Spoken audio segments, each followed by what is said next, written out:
Hello friends.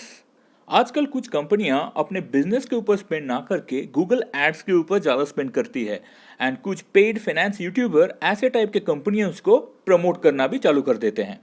हमारे channel का मोटो बहुत क्लियर है, हम लोग अनबायस्ड इन डेप्थ एनालिसिस करेंगे, जो एनालिसिस आपको यूट्यूब में और कहीं पे नहीं मिलेगा। आज और एक कंपनी का आईपीओ एनालिसिस हम लोग करेंगे, बहुत इन डेप्थ एनालिसिस रहेगा, तो इस वीडियो को अंत तक देखिए to gain the insight. And अगर वीडियो के अंत में जाके आपको लगा कि वैल्यू एड हुआ है तो लाइक एंड सब्सक्राइब कर दीजिए। आज जिस कंपनी का आईपीओ एनालिसिस हम लोग करेंगे उसका नाम है वीर कृपा ज्वेलर्स। तो ये लोग ज्वेलरी बिजनेस में हैं ऑलमोस्ट लास्ट 21 ईयर्स से। इनका अहमदाबाद में दो शोरूम है, एक नारोल में और एक नरोदा में, और दोनों शोरूम 150 स्क्वायर फीट ईच है।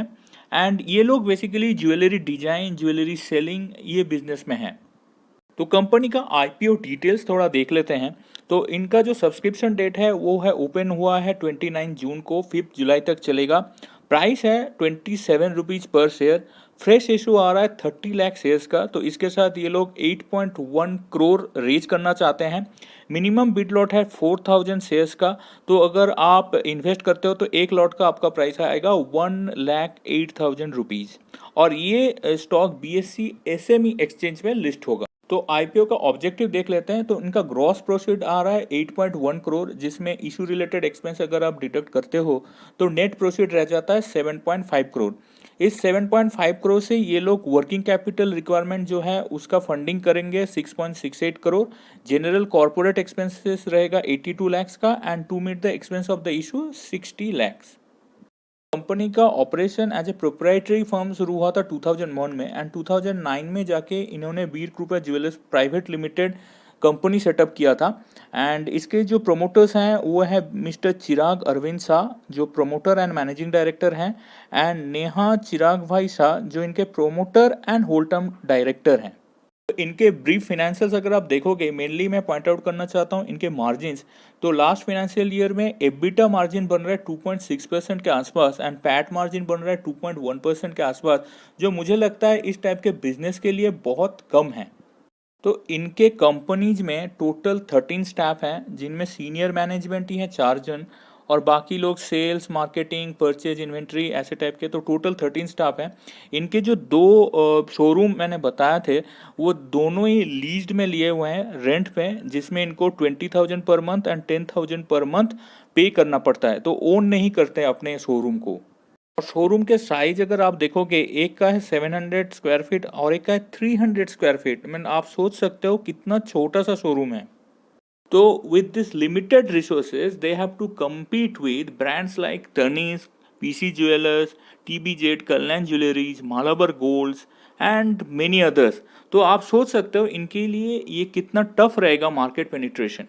चलते हैं प्रॉफिट एंड लॉस स्टेटमेंट की तरफ। तो इनका जो लास्ट फाइनेंशियल ईयर था उसका जो प्रॉफिट था वो था 21.4 लैक्स, जिसका अगर मार्जिन निकालते हो तो प्रॉफिट मार्जिन बनता है ओनली 2% के आसपास।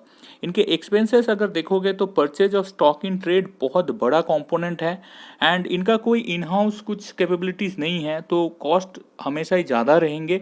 और इनको उल्टा रेंट में भी बहुत सारा पे करना पड़ रहा है, इसीलिए उनका अदर एक्सपेंसेस भी क्वाइट हाई है।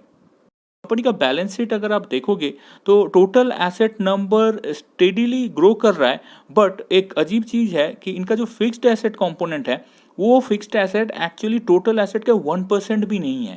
Long term and short term borrowing अगर देखोगे तो बोरोइंग्स नंबर्स कुछ है नहीं, but trade payables number continuously increase हो रहा है, जो मुझे लगता है एक नेगेटिव ट्रेंड है। कंपनी के कैश फ्लो स्टेटमेंट अगर आप देखोगे तो net cash flow from operating activities recent financial year में थोड़ा सा पॉजिटिव में आया है।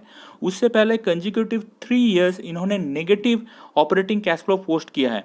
तो लॉन्ग टर्म में negative operating cash flow generating business investor के लिए हानिकारक होते हैं। एवरेज कॉस्ट ऑफ एक्विजिशन में, तो इनिशियली बिजनेस प्रोमोटर्स का एवरेज कॉस्ट ऑफ एक्विजिशन बन रहा था 10 rupees and 9 rupees respectively, but recent last 1 year में इन्होंने जो एक्विजिशन किया है उसका एवरेज कॉस्ट ऑफ एक्विजिशन आ रहा है 26 रुपीज़ के आसपास और ऑफर प्राइस है 27 रुपीज़। तो उस हिसाब से अगर देखोगे तो या मीन्स इतना ज़्यादा प्रीमियम भी ये लोग नहीं मांग रहे। कंपनी के अगेंस्ट में कोई लिटिगेशन नहीं है एंड इनके कंटिजेंट लायबिलिटीज नंबर भी 0 है। कुछ कंपनी स्पेसिफिक रिस्क में एक बड़ा रिस्क मुझे जो लगा, इनका जो ट्रेडमार्क है वो अभी तक रजिस्टर नहीं हुआ है। तो आप सोच सकते हो अभी तक ट्रेडमार्क रजिस्टर नहीं हुआ है, इनकेस अगर इनके ट्रेडमार्क कोई और चुरा लेता है तो ये लोग अभी कुछ कर भी नहीं सकते। सेकेंड है, इनके बिजनेस के ऊपर इन्होंने कोई भी इंश्योरेंस नहीं लिया है। तो आप सोच सकते हो ज्वेलरी बिजनेस में इंश्योरेंस बहुत इंपॉर्टेंट है, तो इन्होंने वैसा कोई इंश्योरेंस नहीं लिया है जो इनका जो बिजनेस रिस्क बहुत बढ़ा देता है। थर्ड रिस्क है जियोग्राफिक कंसंट्रेशन, क्योंकि इनका जो भी बिजनेस है सब अहमदाबाद सेंट्रिक है। एंड सेकेंडली अहमदाबाद में भी 20 ईयर्स में इन्होंने अपना कोई भी ओन शोरूम नहीं खोला है। 2 शोरूम हैं, वो बहुत छोटे हैं, दोनों ही लीज पे हैं। अब आते हैं वैल्यूएशन की तरफ। तो इनका जो वेटेड एवरेज ईपीएस है वो है 0.52 and last financial year reported जो ईपीएस है वो है 1.14। तो इस 1.14 के ऊपर इनका जो ऑफर प्राइस है उसका पी आ रहा है 23.68।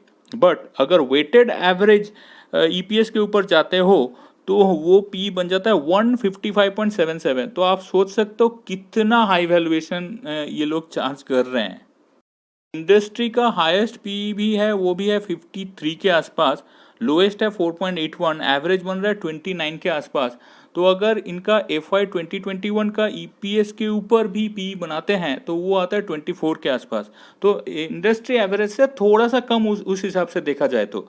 शेयर वैल्यूएशन का जो डिटेल्स इन्होंने दिया है उसमें एक डेटा मुझे मिसिंग लगा, वो था रेवेन्यू नंबर।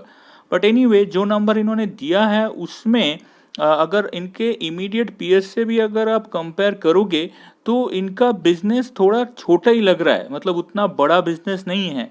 एंड इनका जो वैल्यूएशन है वो इंडस्ट्री एवरेज के आसपास ये लोग डिमांड कर रहे हैं, तो मुझे वैल्यूएशन वाइज तो थोड़ा हाई लगा। ओवरऑल मुझे इनका बिजनेस उतना कुछ खास नहीं लगा। मार्केट में और भी बहुत बड़े प्लेयर्स हैं जिनके अगेंस्ट में इनको एक्चुअली खड़ा रहना बहुत मुश्किल रहेगा। एंड इस सेक्टर में अगर आपके पास कैपिटल ना हो तो आप ग्रो नहीं कर पाओगे। मार्केट में रूमर्स है कि इस पर्टिकुलर आईपीओ का ग्रे मार्केट प्रीमियम 7 रुपये का चल रहा है एंड बहुत सारे पेड प्रमोशन भी यूट्यूब में चल रहे हैं। तो अगर आपको इस टाइप के बिजनेस में इन्वेस्ट करना है तो do your own research carefully. And अगर इनका बिजनेस इतना अच्छा होता तो ये सब रूमर्स एंड पेड प्रमोशन की कोई ज़रूरत नहीं थी। होपफुली आपको ये एनालिसिस अच्छा लगा है। Thanks for watching, keep learning and share the knowledge.